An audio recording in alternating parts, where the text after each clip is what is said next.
आज की वीडियो में हम लोग बात करने वाले हैं वृक्षों से संबंधित क्या प्रश्न यहाँ से पूछे जाने की संभावना है और अब तक कौन से प्रश्न पूछे गए हैं। तो आइए शुरू करते हैं वृक्ष से संबंधित प्रमुख यूपी टेट स्पेशल प्रश्नों की। तो वृक्षों के या वनों के कृषि को क्या कहा जाता है? वृक्षों या वनों की कृषि को क्या कहा जाता है? वृक्षों या वनों की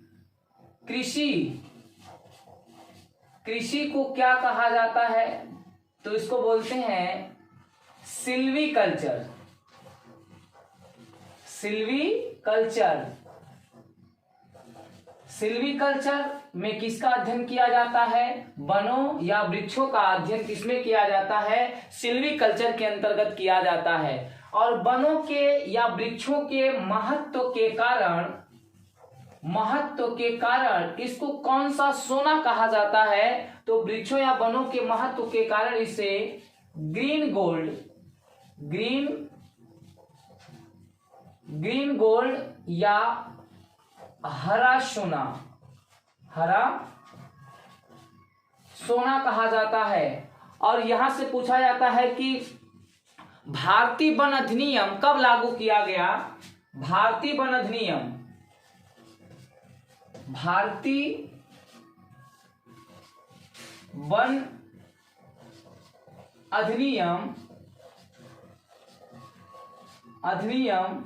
कब लागू किया गया? तो 1927 में भारतीय वन अधिनियम लागू किया गया था। वन संरक्षण अधिनियम कब लागू किया गया था? वन संरक्षण अधिनियम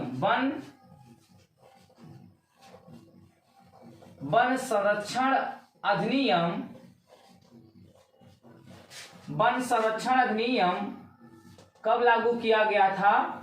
तो 1980 में वन संरक्षण अधिनियम लागू किया गया था। वन्य जीव अधिनियम कब लागू किया गया था?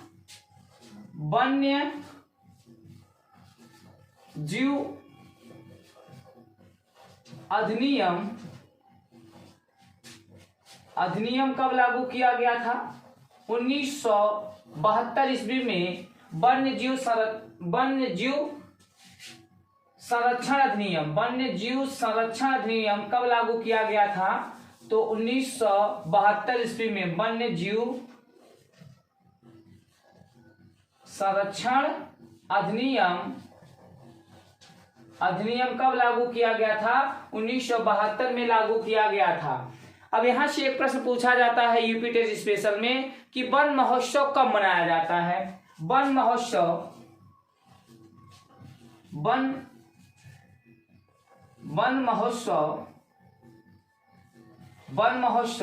कब मनाया जाता है? तो वन महोत्सव प्रथम जुलाई में, यानी जुलाई के प्रथम सप्ताह में, जुलाई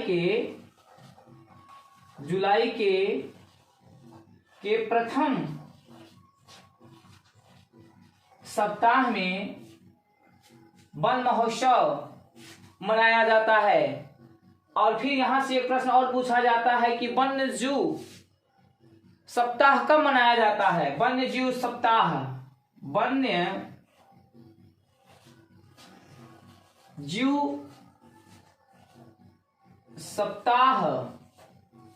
कब मनाया जाता है? अक्टूबर के प्रथम सप्ताह में। अक्टूबर के प्रथम सप्ताह में वन्य जीव सप्ताह मनाया जाता है। वन्य जीव सप्ताह कब मनाया जाता है? अक्टूबर के प्रथम सप्ताह में, यानी 1 से 7 अक्टूबर तक वन्य जीव सप्ताह मनाया जाता है। वन महोत्सव कब मनाया जाता है? प्रथम जुलाई को, यानी 1 जुलाई से 7 जुलाई तक क्या मनाया जाता है? वन महोत्सव मनाया जाता है। अब यहाँ से प्रश्न पूछा जाता है वनों में सबसे इंपॉर्टेंट प्रश्न पूछा जाता है कि जो ये सदाबहार वृक्ष हैं वहां से क्या प्रश्न बनते हैं? सदाबहार वृक्षों से बात करेंगे। सदाबहार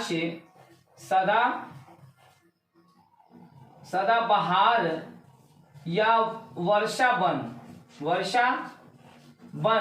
तो सदाबहार या वर्षा वन के यहाँ उदाहरण पूछ लिए जाते हैं निम्नलिखित में से कौन सा सदाबहार वन के अंतर्गत आता है। तो इस सदाबहार वन में सबसे इंपॉर्टेंट वन की बात करेंगे तो सबसे इंपॉर्टेंट है जिसका नाम है सिनकोना। सिनकोना, ये सदाबहार में सिनकोना आता है, रबड़ आता है, नारियल, आयरनवुड,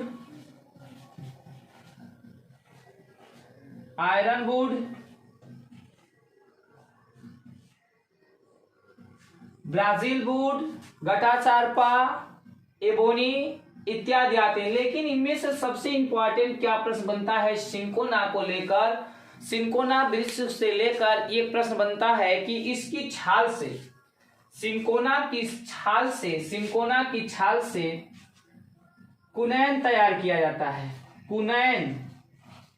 कुनैन तैयार किया जाता है। कुनैन से एक दवा बनाई जाती है जिसका नाम है मलेरिया की दवा। मलेरिया की दवा किससे बनाई जाती है? कुनैना से तैयार किया जाता है। और ये कुनैन किससे बनता है? सिनकोना की छाल से बनता है। और मलेरिया की एक अन्य दवा है, मलेरिया की अन्य दवा जिसका नाम है आर्टीथर। पूछा जाए कि आर्टीथर का प्रयोग कहाँ किया जाता है? मलेरिया रोग में किया जाता है। ये कुनैना के अतिरिक्त मलेरिया की क्या है? अन्य दवा है। अब बात करते हैं यहाँ से सदाबहार वनों में लेकर और प्रश्न क्या बनते हैं कि सर्वाधिक जैव विविधता किस प्रकार के वनों में पाई जाती है? सर्वाधिक जैव विविधता कहाँ पाई जाती है? वर्षा वनों में। सर्वाधिक जैव विविधता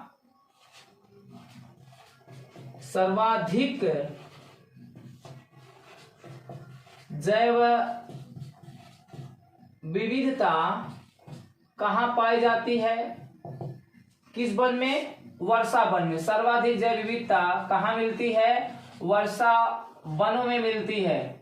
क्यों मिलती है? क्योंकि यहाँ पर जीवों के रहने के उपयुक्त स्थान मिलते हैं, अत्यधिक वर्षा होती है, अत्यधिक वनस्पतियों का क्या होता है? विकास होता है। यहाँ पर जीवों का अत्यधिक मात्रा में क्या होता है? विकास होने के कारण इसमें सर्वाधिक जैव विविधता पाई जाती है। अब यहाँ से प्रश्न बनता है कि जैव विविधता को लेकर कि यह भूमध्य रेखा से ध्रुवों पर जाने पर इसका क्या प्रभाव पड़ता है? जैव विविधता का प्रभाव क्या पड़ता है? तो भूमध्य रेखा से ध्रुवों की ओर जाने पर, भूमध्य रेखा से ध्रुवों की ओर जाने पर, भूमध्य रेखा से ध्रुवों की ओर जाने पर जैव विविधता जो होती है वह क्या होती है? घटती है। भूमध्य रेखा से ध्रुवों पर जाने पर जैव विविधता क्या होती है? घटती है। लेकिन ध्रुवों से भूमध्य रेखा की ओर आने पर जैव विविधता पर क्या प्रभाव पड़ता है? यह बढ़ती है। भूमध्य रेखा से ध्रुवों की ओर जाने पर जैव विविधता घटती है, लेकिन ध्रुवों से भूमध्य रेखा की ओर आने पर जैव विविधता पर क्या प्रभाव पड़ता है? तो यह बढ़ती है। और यहाँ से प्रश्न पूछा जाता है कि भारत में सर्वाधिक जैव विविधता किस राज्य में पाई जाती है? भारत में सर्वाधिक जैव विविधता, भारत में सर्वाधिक जैव विविधता,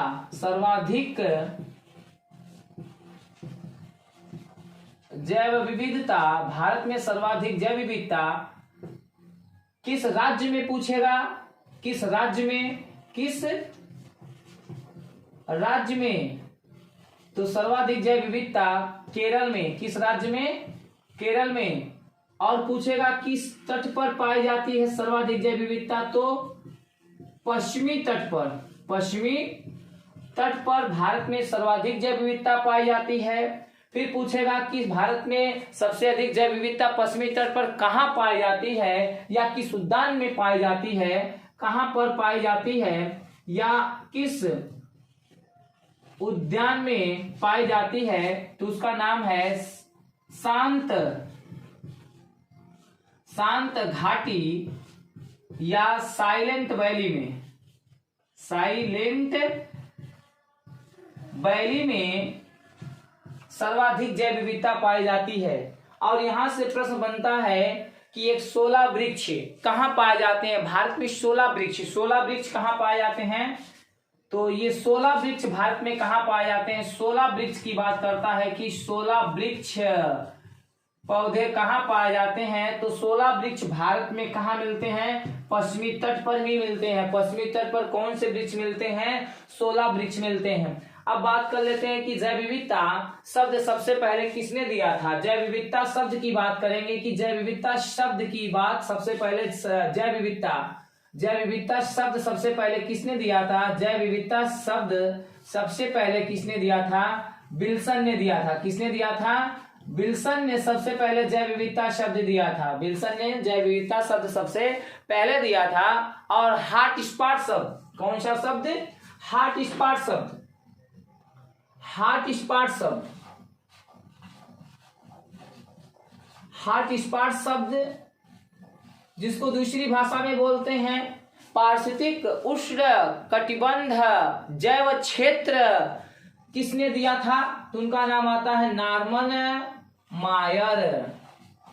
नॉर्मन मायर ने हॉटस्पॉट या पारिस्थितिक कटिबंध तंत्र क्या दिया था? जैव विविधता क्षेत्र शब्द का प्रयोग किया था। अब यहां से प्रश्न बनता है कि भारत के परिप्रेक्ष्य में जैव विविधता को लेकर और क्या प्रश्न बनते हैं? तो अब वनों में बात करेंगे तो अगले वन की बात करेंगे जो मानसूनी वन है। अगला है जो दूसरा है मानसूनी वन। मानसूनी वन या पतझड़ वन, या पतझड़ वन। यहां से पतझड़ वन से क्या प्रश्न बनते हैं? इस प्रकार के वनों की बात करें तो भारत में सर्वाधिक क्षेत्रफल पाए जाते हैं। यहां से पहला क्वेश्चन बनता है कि भारत में सर्वाधिक मात्रा में कौन से वन पाए जाते हैं? तो पतझड़, मानसूनी या पतझड़ वन सर्वाधिक क्षेत्रफल, भारत में सर्वाधिक क्षेत्र पर ये वन मिलते हैं। अब इन वनों में कौन कौन से वन आते हैं? इन वनों के अंतर्गत कौन कौन से वन आते हैं? तो उसमें सबसे पहले बात करेंगे बरगद,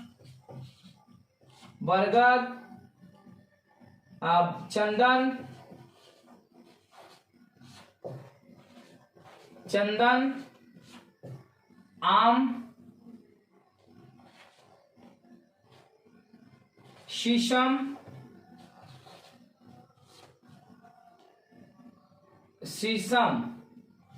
साल, साखू आदि के वृक्ष मिलते हैं। लेकिन यहां से मानसूनी या पर्णपाती वन से क्या प्रश्न बनते हैं? दो टाइप के प्रश्न यहां से पूछे गए हैं। एक तो भारत में सर्वाधिक फलों के अंतर्गत किसके वृक्ष आते हैं? तो फलों के अंतर्गत भारत में सर्वाधिक क्षेत्र पर आम के वृक्ष पाए जाते हैं। किसके पाए जाते हैं? आम के वृक्ष पाए जाते हैं। भारत में फलों के अंतर्गत सबसे अधिक मात्रा में कौन से वृक्ष पाए जाते हैं? आम के वृक्ष। और आम कच्चे फलों को पकाने के लिए, कच्चे फलों को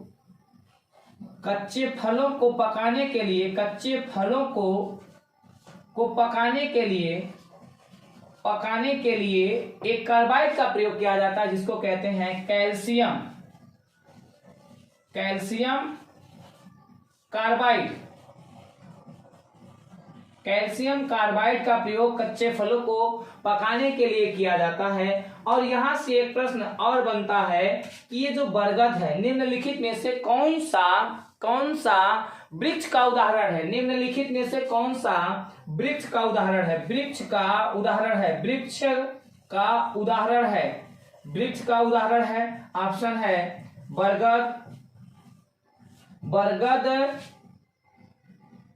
बरगद, गुलाब,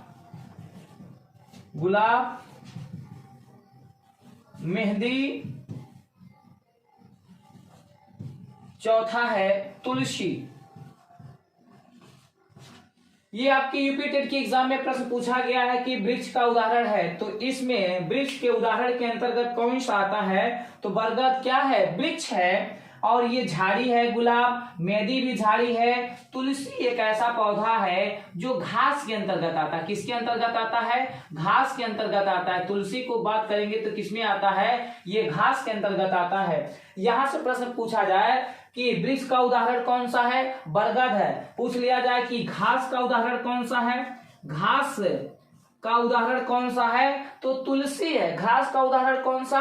तुलसी। और यहां से एक प्रश्न बहुत इंपॉर्टेंट पूछा जाता है, किसका प्रयोग औषधि के रूप में, किसके रूप में? औषधि के रूप में किया जाता है या जड़ी बूटी के रूप में प्रयोग किया जाता है? औषध या जड़ी बूटी के रूप में किसका प्रयोग किया जाता है? तुलसी का प्रयोग किया जाता है। और या औषध के रूप में तुलसी का प्रयोग किया जाता है, लेकिन तुलसी क्या है? एक घास है। बरगद क्या है? यहाँ पर निम्नलिखित में से वृक्ष का उदाहरण है। तो यहाँ से 3 टाइप के क्वेश्चन। पहला, वृक्ष का उदाहरण बरगद है, घास का उदाहरण तुलसी है। निम्नलिखित पौधों में से किसे औषधि के रूप में या जड़ी बूटी के रूप में प्रयोग किया जाता है? तुलसी के पौधे का प्रयोग किया जाता है जड़ी बूटी के रूप में। और यहाँ से एक प्रश्न और पूछा जाता है मानसूनी वन को लेकर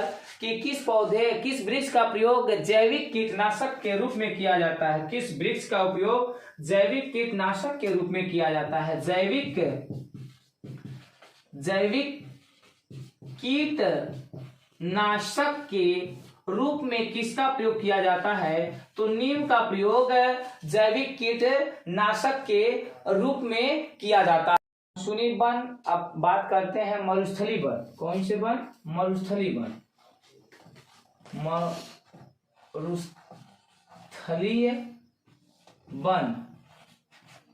मरुस्थली वन से प्रश्न पूछा जाता है कि किस प्रकार के वृक्ष में पत्तियां नहीं होती हैं, कांटे होते हैं, पत्तियों के स्थान पर कांटे होते हैं? तो किस वन में? मरुस्थली वृक्ष में पत्तियों के स्थान पर क्या होते हैं? कांटे पाए जाते हैं। पत्तियों के स्थान पर कांटे होते हैं, इसी का इसको क्या कहते हैं? कांटेदार वृक्ष के नाम से भी जाना जाता है। इस प्रकार के वृक्ष में कौन कौन से वृक्ष आते हैं? मरुस्थली वन के अंतर्गत वृक्ष की बात करता है तो कौन कौन से आते हैं? कैक्टस, नागफनी, बबूल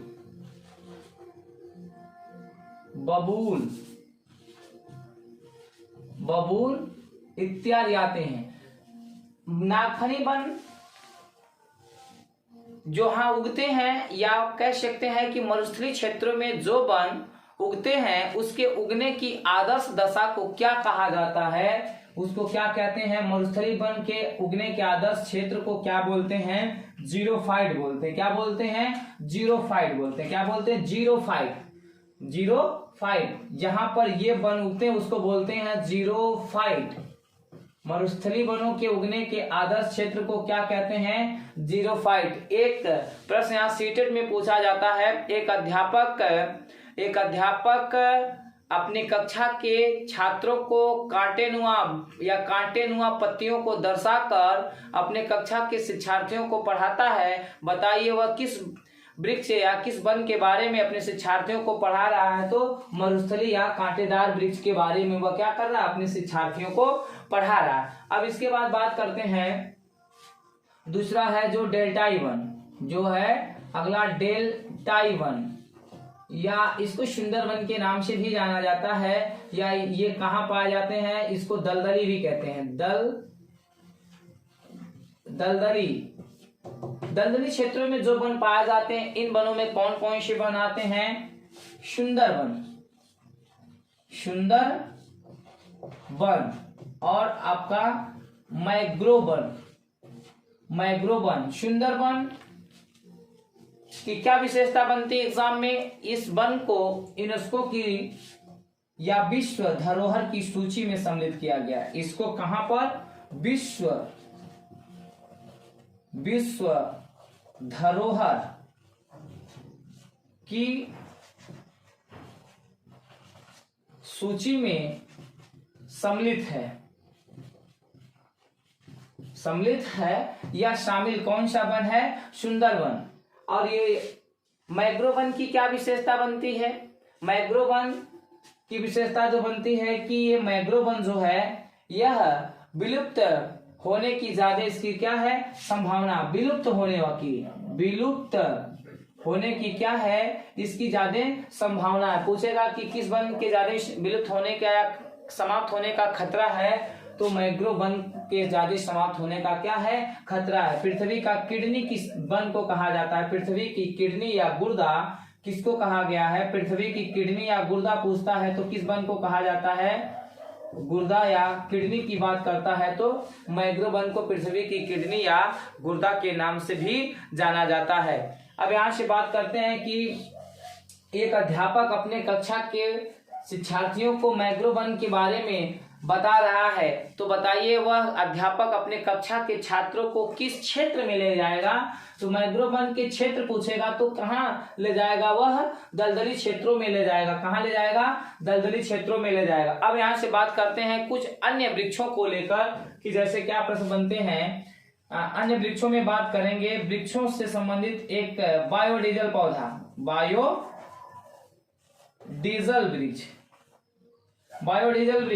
बायोडीजल वृक्ष किसे कहते हैं? इसकी कृषि, बायोडीजल की कृषि को क्या कहा जाता है? कृष्ण, या इसको बोलते हैं काली क्रांति बोलते हैं। क्या बोलते हैं? काली क्रांति। बायोडीजल के पौधा का जो वृक्ष होता है उस वृक्षों को बोलते हैं जेट्रोफा बोलते हैं। क्या बोलते हैं? जेट्रोफा बोलते हैं या पोनगोमिया कहते हैं, और इसको क्या कहते हैं? करकाश। ये ऐसे वृक्ष हैं या पौधे हैं जिनसे क्या प्राप्त होता है? डीजल। तो बायोडीजल की कृषि को क्या कहा जाता है? कृषि या काली क्रांति कहा जाता है। बायोडीजल की उपज किस वृक्षों से प्राप्त होती है? जेट्रोफा से, पोनगोमिया से, करकाश वृक्षों से क्या होती है? प्राप्ति होती है। अब बात करेंगे यहाँ से कुछ पौधे ऐसे होते हैं वृक्षों को लेकर कि बाढ़ के कारण समोद्भित पौधे क्या होते हैं? बाढ़ के कारण समोद्भित पौधे, बाढ़ के कारण समोद्भित पौधे होते हैं। क्या होते हैं? पौधों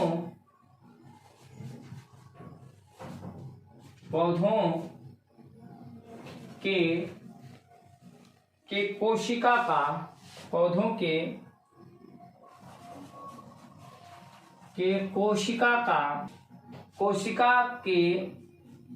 कोशिका का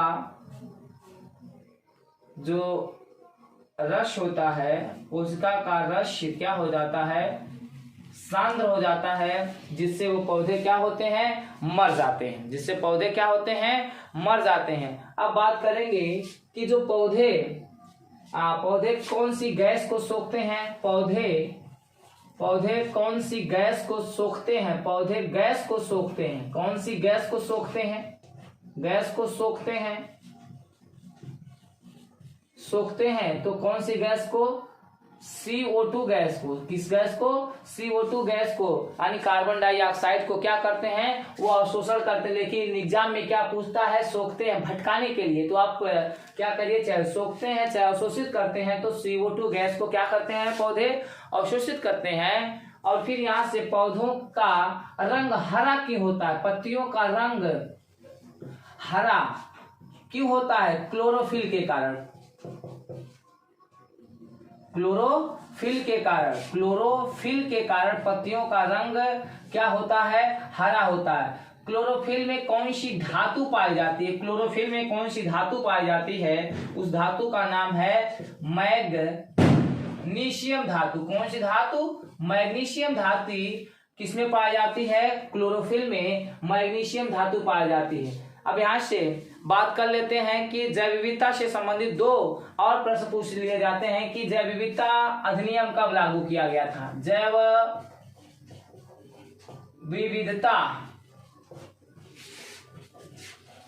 अधिनियम कब लागू किया गया था? जैव विविधता अधिनियम कब लागू किया गया था? 2002 में जैव विविधता अधिनियम लागू किया गया था। जैव विविधता दिवस पूछता है कि जैव विविधता दिवस कब लागू हुआ था, जैव विविधता दिवस कब मनाया जाता है? तो 22 मई को कौन सा दिवस? जैव विविधता दिवस मनाया जाता है। तो और यहाँ से कुछ पर्यावरण से संबंधित और आपके एग्जाम में प्रश्न पूछ लिया जाते हैं पेड़ पौधों से संबंधित कि किस पौधे को, किस वृक्ष को पारिस्थितिक का आतंकवादी पौधा कहा जाता है? पारिस्थितिक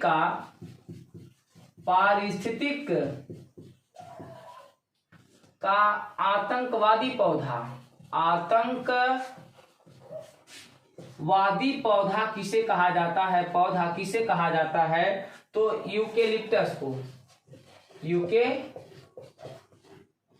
यूकेलिप्टस को यानी सफेदा को आतंकवादी पौधा कहा जाता है। ये स्थल का होता है, कहाँ का? स्थल का आतंकवादी पौधा यूकेलिप्टस या सफेदा होता है। क्यों होता है? क्योंकि यह एक दिन में लगभग 90 लीटर पानी का करता है, अवशोषित करता है। इसके बाद जल का आतंकवाद पौधा या आतंकवादी पौधा किसे कहा जाता है? तो जलकुंभी को कहा जाता है। किसको कहा जाता है? जलकुंभी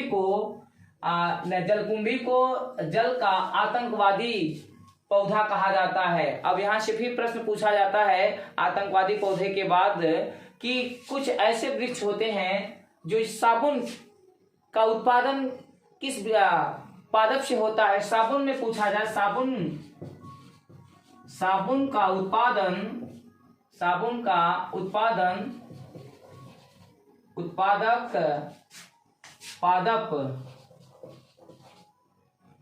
पादप विस्थापन वाला पौधा है तो उसको क्या बोलते हैं? रीठा बोलते हैं। क्या बोलते हैं? रीठा। साबुन का उत्पादक पौधा जिसमें विस्थापित होता है या उससे प्राप्त होता है उसको क्या बोलते हैं? रीठा बोलते हैं। यहाँ से 2 क्वेश्चन और पौधों से लेके पूछे जाते हैं। कौन से वृक्षों के फूल से प्राप्त होता है? कौन से पौधों के फूल से प्राप्त होता है? पौधों के फूल से बात करेगा। पौधों के किससे? फूल से। पौधों के फूल से क्या प्राप्त होता है? तो ये